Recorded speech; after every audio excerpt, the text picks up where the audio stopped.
game is I'm never certain what I can and can't interact with. Right. Oh. Hey, I'm back! Yay! More music. That's better. But, I remember going behind the bar and I was like, ugh, I need a drink, but I can't pour myself anything.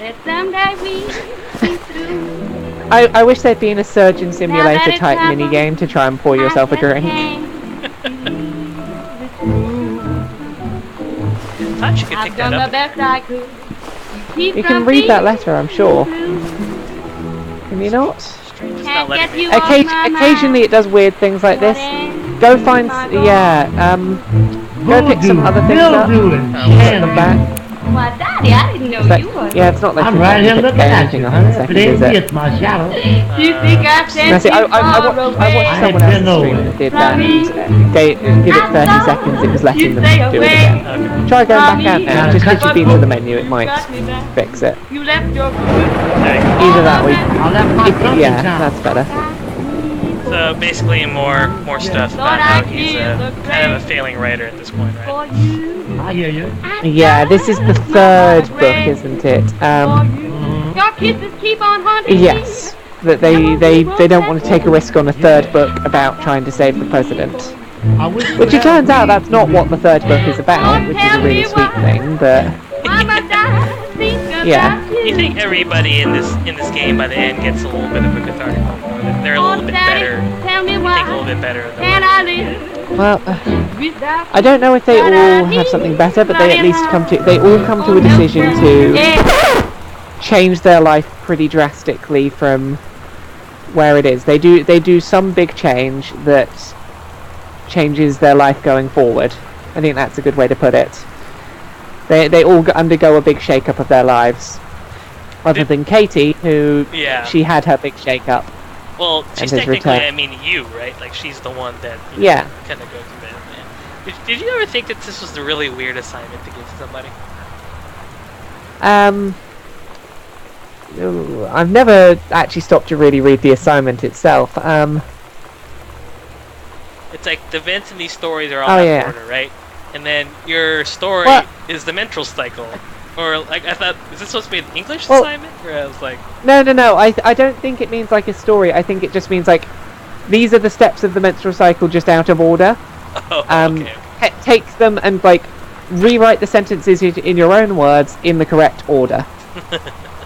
And she latches onto the fact that it says the word story, and she just runs with story, so...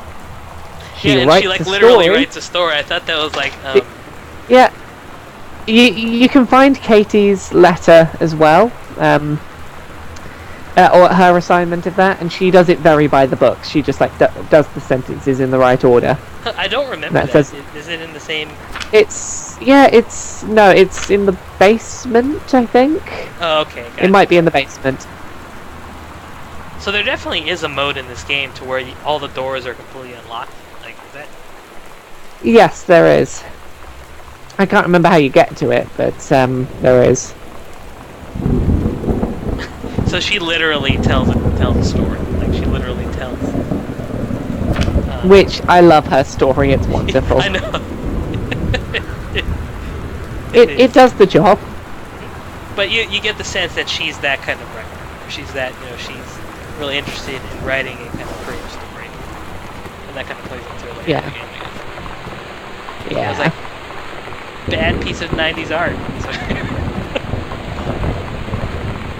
I think I've gotten to everything on this floor.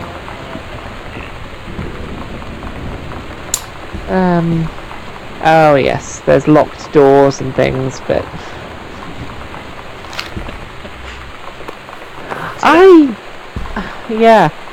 that note, I'm never sure.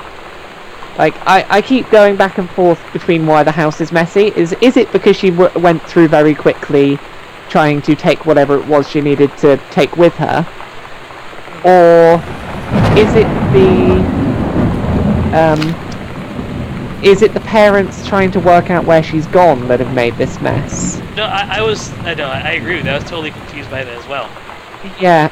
I think it's nice that they leave that open to interpretation, but... It is a little... Yeah. Don't forget there's a note in the bin as well, in the corner. Alright. By the locked door. I found that really later. A lot later. Yeah. I like the fact that everyone leaves these important documents just kind of... lying around. Oh god, this was why I was convinced there was going to be a dead body in the attic. Yeah, because it's locked, yeah. No, because of that letter that says, whatever you find in the attic, don't tell Mum and Dad. I was like, I'm going to probably have to tell them if there's a dead body in the attic, okay? I don't think I can hide that from Mum and Dad for very long.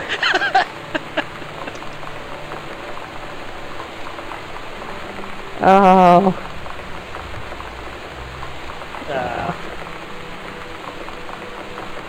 See, this is the point where I was like, okay, like they're, really good friends, or I didn't take it as something more.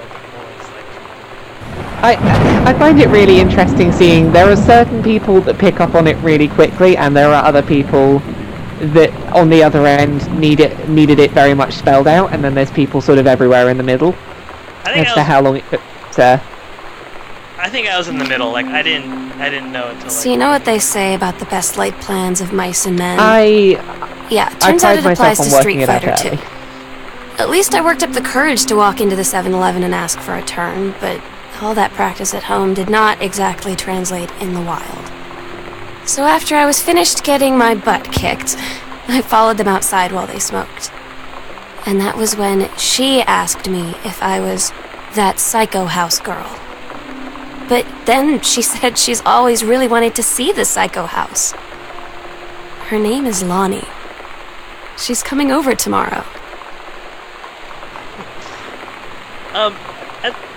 When I heard that, I was like, their relationship, like, I thought of, like, like, the wimpy kid and the really cool kid kind of thing. Like, and they're just kind of reversing gender things. Yeah, I thought it was really sweet. It's just this sort of the cool outcast, like there's the cool kind of outcast kids, and then there's the nerdy, like nobody wants to spend time with you outcasts. And I just thought it was really nice to be like, no, you're an outcast too. Come be friends with me. You're awesome. I find it interesting. You're closing the doors. I never closed a door. I once they were open, because I didn't want to open a door and like something jump out at me. I was like, if I leave the doors open, then nothing bad can happen. So you know what it was? When I was a kid, my mom would yell at me for leaving doors open. So was mine, but it's just a force of habit. I'm really weird about again, this is probably why I do it. I have weird spatial stuff, and I don't like being in rooms with open doors. I like having doors closed. Which is probably why I was like, doors have all got to be closed. Where's the closed? Oh, they've got to be open. Oh no, I left them all open. I don't know. I'm weird. I don't understand my brain. It's okay. We'll forgive you for leaving doors open. Is everything locked? I think everything's locked until later. Yeah, I think we already got this one. But yeah, this is where you kind of figure out who the mom is. And she's a conservationist. She works in the forest. Yes. I want to meet these people because every time you see those paintings that look really good and look really realistic, apparently there are photos that exist that were then painted over. Oh, interesting. So somewhere out there is there's a real family out there that this is based on. The Greenbrier family exists out there somewhere in various forms. So this is where you kind of get a sense of the mom, right? Like what kind of work she does. And that she's really proud that she gets to set a forest on fire. I know, right? Well, I guess... It's like, oh, yay, I love burning things. I bet she's somebody out there who was like, she's the killer. Yeah, that you're gonna like get up to the attic and realise there's a fire's been started up there. And, I know. Oh no, I'm trapped up in a burning attic.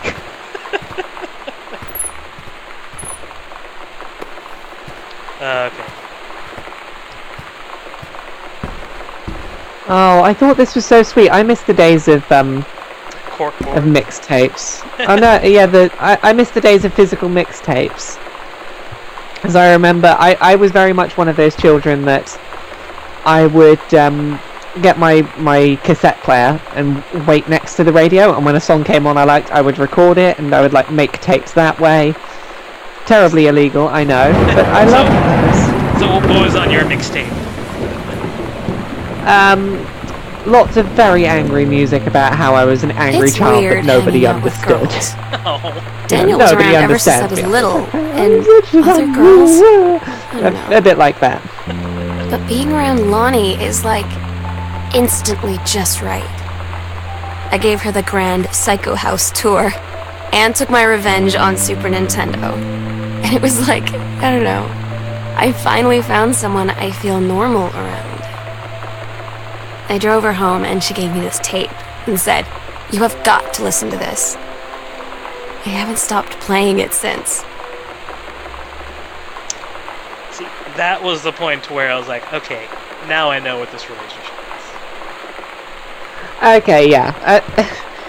It's one of those, that one definitely borders on like, okay, this might still be just a close friendship, but it sounds like more.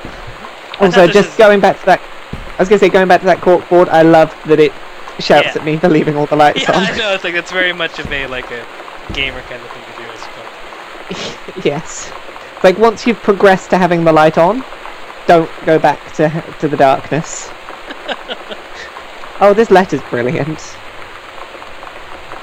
See, that's when you get a sense that, like, okay, she's a little bit jealous of her older sister. I'm not sure if it would be... Yeah, okay, that's because she's kind of perfect. Yeah, and she's doing the, well, I'm not so perfect. I don't know whether she maybe knows what she's going to have to do eventually, and she's sort of angry because of that. She's like, oh, I'm not going to be the perfect child, so I might as well rebel. But, oh, I remember being a rebellious child. That was fun. What, you're